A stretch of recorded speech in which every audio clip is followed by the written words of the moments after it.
Welcome to Health Simplified, brought to you by Sentara Health Plans, where we improve health every day.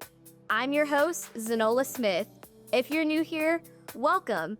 And if you've been with us before, welcome back. No matter who you are or where you are on your health journey, this podcast is designed with you in mind. We're giving you simple answers to big questions surrounding health, no big words, no fluff, just facts. Today, we're tackling a topic that's evolved over the years, smoking. More specifically, we're talking about the rise of e-cigarette use and vaping, especially among youth and young adults. There's a lot of misinformation out there, and we want to set the record straight. To help us do that, let's welcome Kira Koon.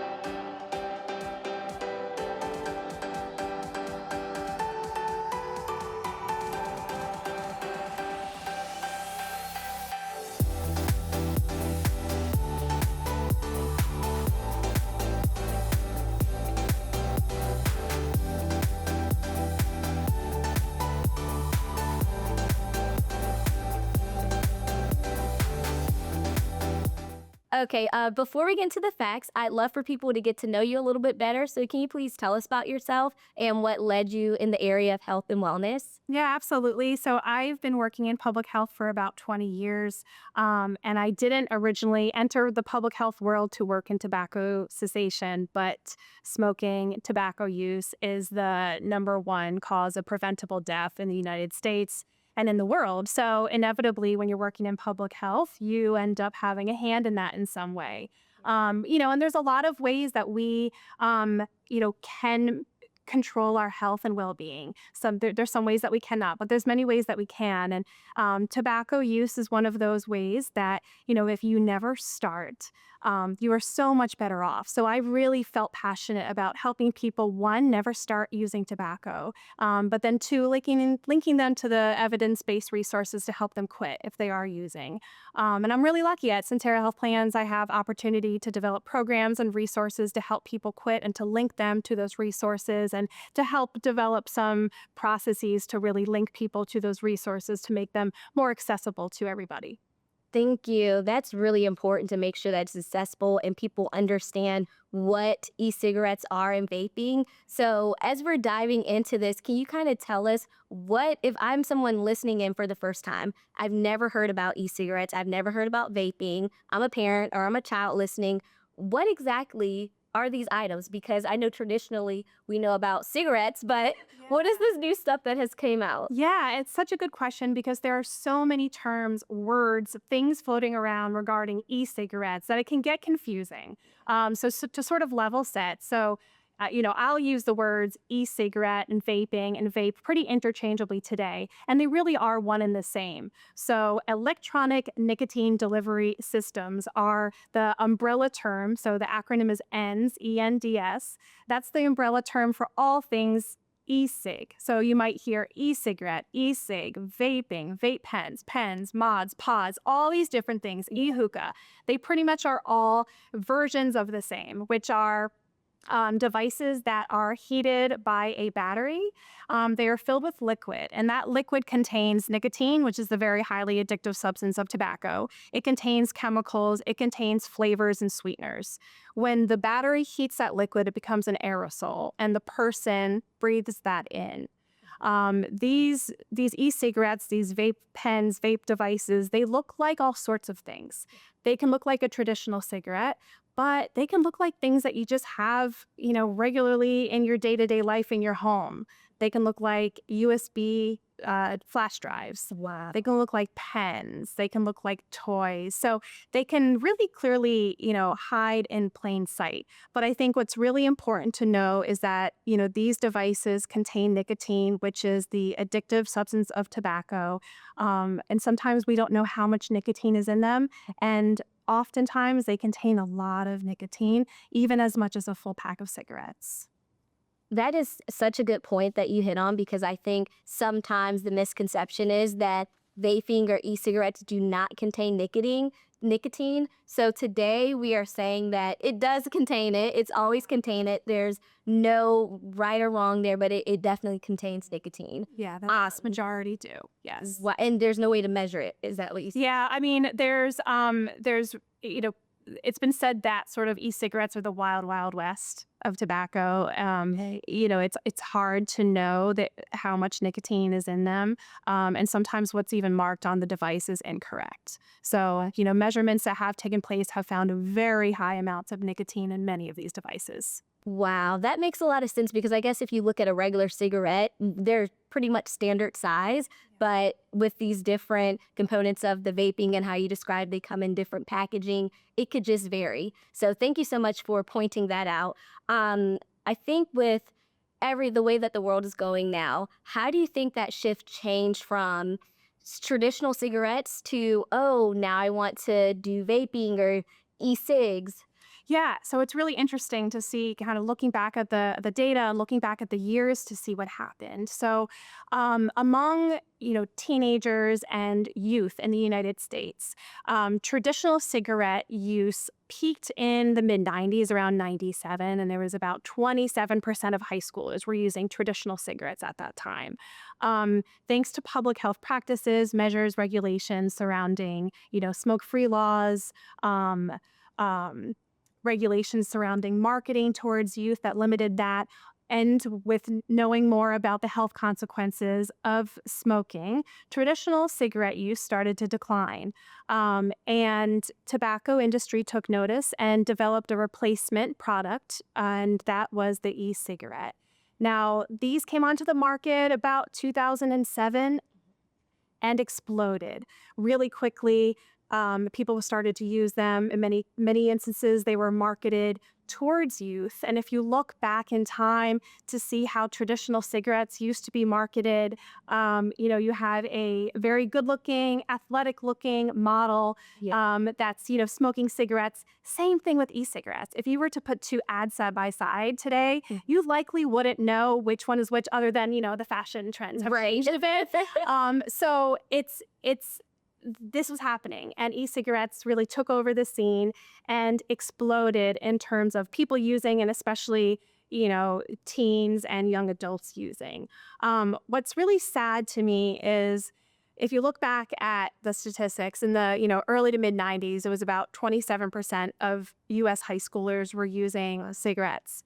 In 2019, that same percentage of U.S. high schoolers were using e-cigarettes. So you had the traditional cigarette and the e-cigarette percentages just a few decades away, exactly the same. So basically one generation was replaced by another in terms of the cigarette, the e-cigarettes. Yeah. That is such an important fact to know because it's almost like history in a sense is repeating itself and just picking up teens right at a time, one by one. And I think too, the way they market the vaping is with the different pins and stuff it comes in. I think teens are probably thinking that, oh, this is cool. Yeah. It's cool. And a lot of, people, not even young people, but a lot of people don't realize that these are, addictive devices and that they do contain nicotine and that nicotine is addictive. So they think it's not harmful. Yeah. And that is a reason why a lot of people do start, because it looks cool and they don't think it will harm them. And next thing you know, they're like buying one every other day or whenever. And so speaking of teens and how, the trends have come from it started back then and now it's picking up and ramping up. How do teens get access to this type of, vaping? I think the age was, correct me if I'm wrong, you probably know way better than I do. Is it 18 you can buy cigarettes or vaping, or where's that age? Yeah, so it's 21 now. So in 2019, federal law raised that minimum age of legal sales of tobacco to 21. However, when teens are surveyed about how they obtain an e-cigarette, it is by a friend, from a friend. Wow. So that could be, a friend has an older sibling, a friend of a friend has an older sibling. So that's the number one way that the kids are accessing these devices. The second way is, unfortunately, purchasing them themselves. So we have that federal regulation, yes, but that law is only as good as the retailers that are, following or not following that. So there are still places that, kids under the age of 21 can still purchase these. And online sales have exploded, and especially during COVID. And the online sales of e-cigarettes have, the checkout processes that either don't have an age verification or it's easy to get around that age verification. And they're shipped really discreetly to your to the person's home. So as a parent, it would be, if you're not paying very close attention, you're not opening all your kids, mails, it might not, it might come to your home when you don't see it. So it's not too hard for kids to get their hands on these e-cigarettes. And the most popular kind of e-cigarette among youth are disposables. And those are, just kind of one-off. And I think a big part of why those are so popular among our young people in our country is because it's easy just to get one here and there, kind of like how it would be for a traditional cigarette. Easy to get one here and there rather than an entire pack. That makes a lot of sense because it's just like they're picking it up. And I think there's something that you mentioned in what you just said of how, parents, they can get it shipped to the house. And if it looks like a thumb drive and I open a packet for my kid, I'm like, oh, it's just a thumb drive. I wouldn't even think that it is an e-cigarette. So just a question here. If I'm a parent and I just found out my kid is vaping, how do you even handle a situation like that? Because I think typically children the teens start the vaping first, and then I don't know how long it takes to get addicted to nicotine and the vaping. But by the time the parent intervenes or is aware, is there anything that can be done, or is it just like a lost cause? No, it's definitely not a lost cause. So, and as a parent of a tween and a soon to be tween, I empathize with all the parents out there who, one, are, scared about their kids ever, starting to use one of these devices. And then, of course, those that know that their kids are and are thinking about how to have this conversation. So, even to take it a step back, I would say first and foremost, if you have younger kids, don't be afraid to start the conversation and start that open dialogue now. You're going to see things out in the world, in the community, you're going to see commercials, going to see, e-cigarettes in movies. So have an open conversation about what that is. Your kids may be curious, they may ask, but if they don't feel like you need to hide it from them, or don't feel like you need to say, oh, don't look at that. You can say, hey, did you see what that was? That was an e-cigarette, and there's chemicals in there that are really bad for your body. And, we hope that you never breathe any of those in. So you can start it there. Doesn't have to be long, doesn't have to be filled with facts, just simple. It's just so you have that open dialogue there. Yeah, and that expectation is there. Yeah. Now later on down the line, if your child does, try an e-cigarette or they are vaping, it's time to have that conversation. So, if you are a parent and you know that your teen has vaped, is vaping, first and foremost, take a deep breath. You want to come to this conversation calm. You want to come from a place of support. You know your kid as well. You know what their values are. And you yourself was once a young person, right? So you understand the peer pressures, the social influence, which is the number one reason that teens and young adults begin using e-cigarettes to begin with. So understanding that, coming from that place, acknowledging that, and remembering what that was like is so important. Asking a lot of open-ended questions, listening more than lecturing. Young people, their teens are not going to want to hear a bunch of statistics and things that they're going to have to, things about their health years down the line. Young people, teens, live in the more immediate and sometimes feel more invincible. So, just really talking to them from that place and understanding that this may be more than one conversation. So setting realistic expectations for yourself, setting realistic expectations for them, but letting them know that you're caring about their health and their safety and the health risks that these devices cause. Speaking of health risks, I think you made two very good points. I'm going to kind of touch on them a little bit if you can help us out with them. One of the components you said that why teens may start vaping is because peer pressure, which we have all been young before. We know how far peer pressure goes. And then would you say that mental health is also maybe a component of, like a stress reliever? Like, I don't have an outlet where I can get this out. I'm just going to vape and I'll feel stress free. Yeah, absolutely. So I think it's really important to know that nicotine itself is very addictive and gets to the brain very quickly. And this is important to know, especially when it comes to youth. So nicotine is the addictive component of tobacco. So it actually does come from the tobacco plant, which is why it is lumped in as a tobacco product. So the nicotine is developed to the brain very quickly. Now, most people start using all tobacco products during adolescence, and they're hooked by the time their brains are fully developed because our brains are developing until we're about 25. So synapses are forming very quickly in those young years when most people are beginning to use these products. So nicotine has been shown to cause or to have impact on learning, on mood, to increase depression, to have impact on anxiety, on memory. And, a lot of these things last. And when you're addicted to nicotine, you're needing it more. So once somebody is addicted, then they're starting to utilize it as sort of a self-medication. Like a coping mechanism. Yeah, exactly. Because it's very, very hard to kick an addiction. Nicotine is as addictive or more, some say, than cocaine and heroin. So, going without is hard. So teens absolutely, once they are addicted, are using it to self-medicate for things like anxiety and depression, even though, unfortunately, it causes it, and it's been shown to cause it in the adolescent's brain. Right. Then we have the other health consequences, of course. The chemicals that's inside this e-liquid have been shown to cause cancer, to cause irreversible lung damage.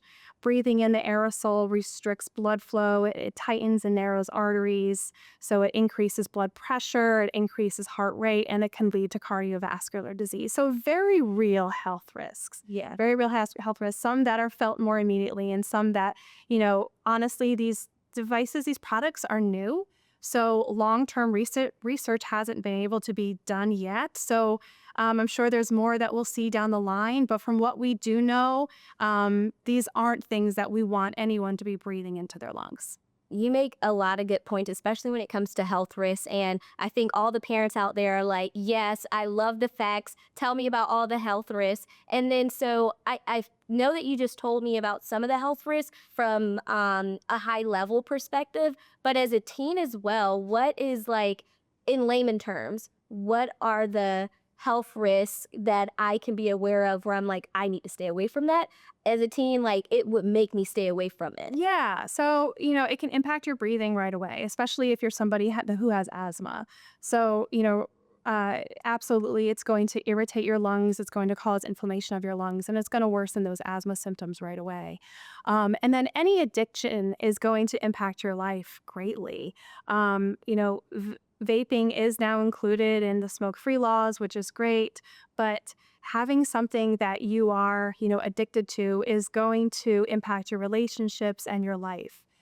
Young people that use e-cigarettes are also 4 times more likely to start using traditional cigarettes. And we know all the harms that traditional cigarettes cause. Yeah. So, what happens in that instance is, you may smoke traditional cigarettes in one setting, you may smoke or vape in another setting, and you're really feeding yourself a constant stream of nicotine, which is only increasing the addiction.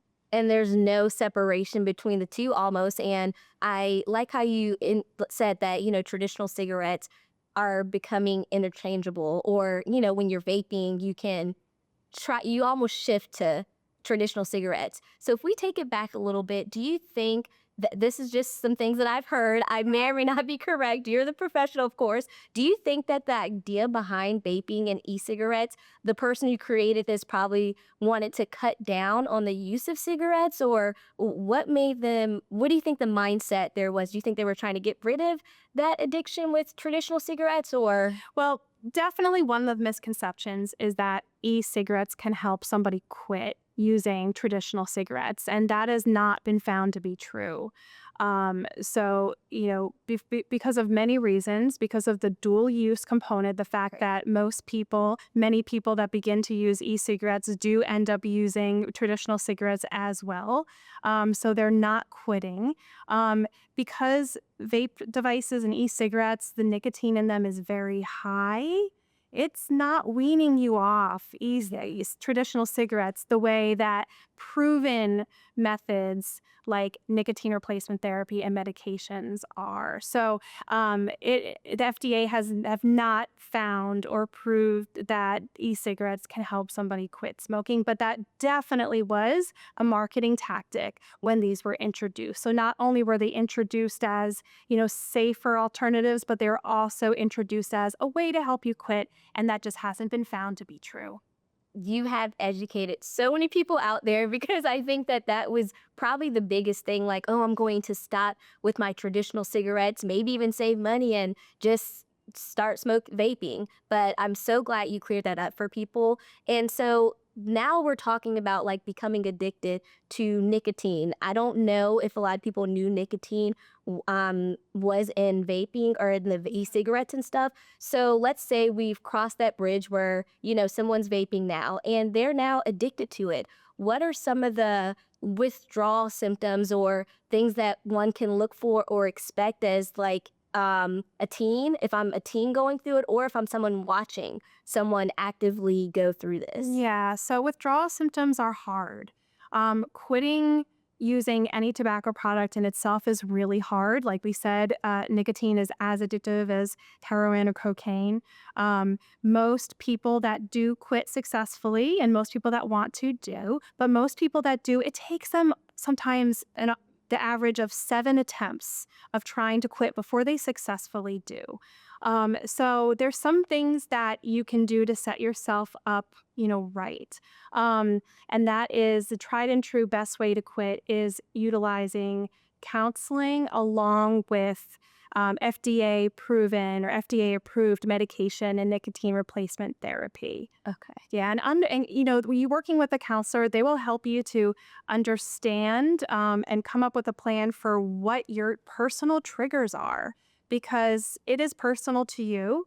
It may be something that you do every day, like you drive in the car on your way to work, and that's when you would vape, or you would take a break with your coworkers who also vape, and you stand outside and you vape, or you have a drink at a bar at happy hour and you vape. Those are just examples of someone's trigger, perhaps. So working with a health coach or a quit coach or a tobacco cessation specialist to come up for a plan for what you're going to do when you encounter that trigger. And some of those things may be getting up and away from the situation, doing something as simple as drinking water, keeping your hands busy, having healthy, crunchy snacks on hand, having gum. So things to keep your mouth busy, things to keep your hands busy. Those are the types of things that, work for a lot of people to overcome those urges. And it's important to know that that strong urge is going to last just a few minutes. So if you can get through it, it will pass. And, the good news is that more people have quit using tobacco products than currently use. So, you can do it too. And it is the best thing that you can do for your health. That's super refreshing to hear that there's more people who are quitting than using. I think that some people probably think like, man, I can't do this. But to stay busy, like everything you just laid down is on point. I'm sure a lot of people are listening and they're taking in this information.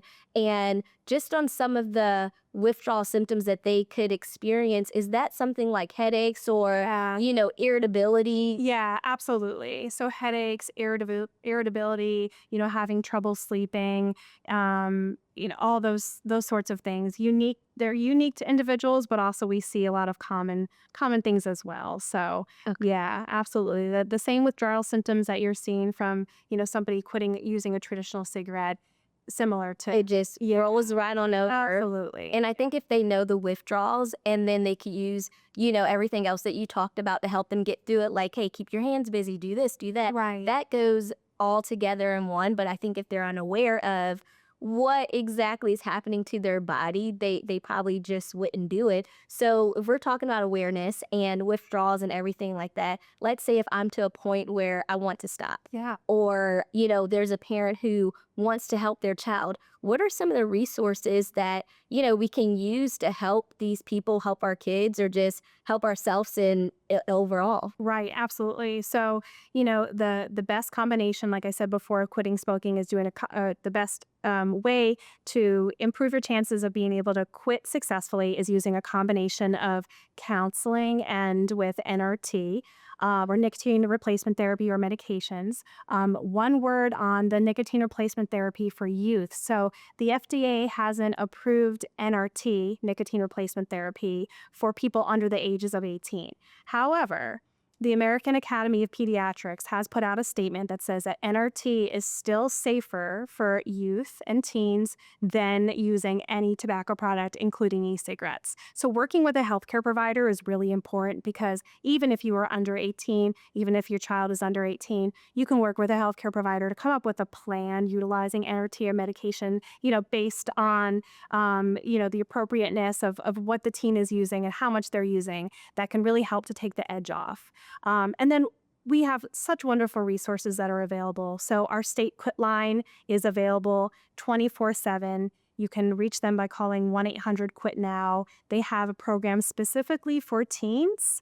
So by calling 1-800-QUIT-NOW, you can find out about that. The user, of course, can call and talk to a counselor anytime. They can also call and set up a regular cadence to talk with a counselor. But then as a parent, you can call just to get some advice and help for having that conversation with your child for the first time if you'd like, and linking them to resources. So you can utilize that even if it's not you that's using the tobacco product, but you that, you're coming from a place of love and wanting to help someone that you care about. And then also at Sentara Health Plans, we have the Stay Smokeless for Life program, which is available to everybody. And you can find it at sentarahealthplans.com/quit smoking. And what it is a toolkit that has a video library of short segments that can help anybody wherever they are in their quit journey. There's also downloadable resources and fact sheets that someone can use on their own, or they can use with a quit coach or a health threat provider. So we definitely, encourage people to access these resources that are available to you. Like you said, you don't have to do it alone. And, there's a lot of wonderful resources to help you quit, which is the best thing you can do for your health. Right. That's super helpful because I think sometimes people get backed in these corners like, what resource do I have? Because I personally, just hearing you talk about it, I didn't realize you can just ask your doctor, Yeah. this is a situation. Can you help set me up with the people that I need? I did not realize that was something you can do. So I can only imagine how many other people were just blind to the fact of, oh, I'm going to the doctor. Like, let me ask them this as well. So thank you so much for sharing that. And I will say, coming from your perspective, obviously you're super knowledgeable about everything that we're talking about today. So if you had to give one tip to, I think we'll separate it a little bit, one tip to parents about, just e-cigarettes and vaping, what would that be in like your closing statement, your message you want to get across? And also, if I'm a teen listening in, what would you say to them? Yeah. Oh my gosh. Well, I guess the one for parents could go to teens as well. But the one for parents, I would say, just to cut through all the noise, because there's so much information out there. And we have family members who give anecdotal information, So I would say the truth is that these devices have nicotine. They are very addictive and they are harmful. So knowing that, but knowing that, there are resources to help people quit, and the fact that more people have quit. Most kids that use want to quit. So, and they do if they want to. They think that's really important to know, is that the person has to want to quit on their own, right? You can't, as a parent, force your child to quit vaping. So through those conversations, those non-judgmental, open conversations, you can get them, hopefully moving along Right. to, eventually make that decision to quit. And then what I would say to the young people is, my gosh, it is just so much easier to never start, than to have to quit. But if you are using, you can do this. You don't have to do it alone. And there are so many resources out there to help you. Thank you so much. I think I'm going to come up with a slogan because that was just on so point for the teens. One, hashtag never start. Right. It's easier to never start. Parents, I think we can do a hashtag don't give up on your child. It's going to be a continuous conversation throughout the household, and just to be patient, understanding, and don't force someone to do something. But I think you have helped out a lot of people. You've educated me a lot during this process. So thank you so much for your tips and everything that we can take away and utilize it for ourselves, or even help out a friend, family member, or someone we may know. Right. So thank you so much for sharing that. Yes, thank you for having me. Thank you so much for tuning in to Health Simplified. This episode gave you the information you need to better understand the risks of e-cigarettes and vaping. Whether you're a parent, young adult, or just someone looking to make healthier choices, knowing the facts is key. Remember to always consult with your healthcare provider before taking any action based on the information provided in this podcast. If this conversation was helpful, be sure to like this video, subscribe to our channel, and hit the notification bell so you never miss an episode. And if you know someone who could benefit from this information, share it with them. Stay connected with us on Instagram and Facebook at Sentara Health Plans, and visit sentarahealthplans.com to learn more about our health plans and wellness resources. Until next time, take care and stay well.